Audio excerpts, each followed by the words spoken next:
অনুরোধ করি যুবক, প্লিজ যুবক, হৃদয়টাকে মেরে ফেলিও না। তুমি দেখো না, তোমার বয়স 22, 10 বছর বয়সে মা বলেছে স্কুলে যা, মাদ্রাসা যা, মানুষ হবি, ভবিষ্যৎ ভালো হবে।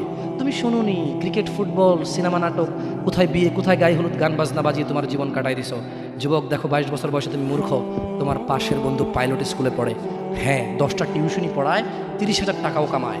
হ্যাঁ, তুমি যাকে বিয়ের প্রস্তাব দিচ্ছ কেউ রাজি নাই, ওর জন্য 5টা ঘর আসে, ওর মা বলছে এখনো ছোট, আরো পড়াশোনা করুক, আর তুমি বিয়ের জন্য হন্য হয়ে খুঁজতেছো। কোনো রিক্সাওয়ালাও তোমাকে মেয়ে দিতে রাজি। তুমি দেখো 10 বছর 15 বছর বয়সে যদি মায়ের ওই কথা মেনে নিতা, তাহলে তুমি আজকে উপকৃত থাকতা। আমি জামশেদ মজুমদার 27 বছর বয়সে এসে তোমাকে বলছি তুমি গান বাজনা ছেড়ে দাও।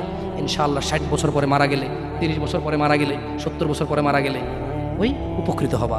আর তা না হলে এই গান বাজনার সাথে তুমি তোমাকে ধ্বংস করে দিচ্ছ। যেদিন নিঃশ্বাস বন্ধ হয়ে যাবে সেদিন হলেও বুঝবা। বুঝতে তোমাকে হবেই, জমিনের উপরে বোঝো অথবা জমিনের নিচে বোঝো, বুঝতে তুমি হবে। শোনো, আল্লাহ কোনো কিছু বলেছে আর তুমি বুঝবা না, আহা হা, পার পাওয়া যাবে না। তবে তোমাকে বলি, যা করেছো করেছো, যা গান বাজনা শুনেছো শুনেছো, এবার আল্লাহকে ভয় করে সব ছেড়ে ইস্তেগফার করো, বলো আল্লাহ আমাকে ক্ষমা করেন, আমার এই 2 কানে গলিত সীসা ঢালিয়েন না ইয়া আল্লাহ। ছিলাম কিন্তু আমি উপলব্ধি করতে পারিনি, ইয়া আল্লাহ আজকে আমি উপলব্ধি করছি। আল্লাহ আমি আর কখনো বাদ্যযন্ত্র দিয়ে নিজেকে আনন্দিত করব না। এই হারাম যা আপনার এত আপনাকে রাগান্বিত করে, আমি আর কোনোদিন এই হারাম দিয়ে নিজেকে আনন্দিত করব না।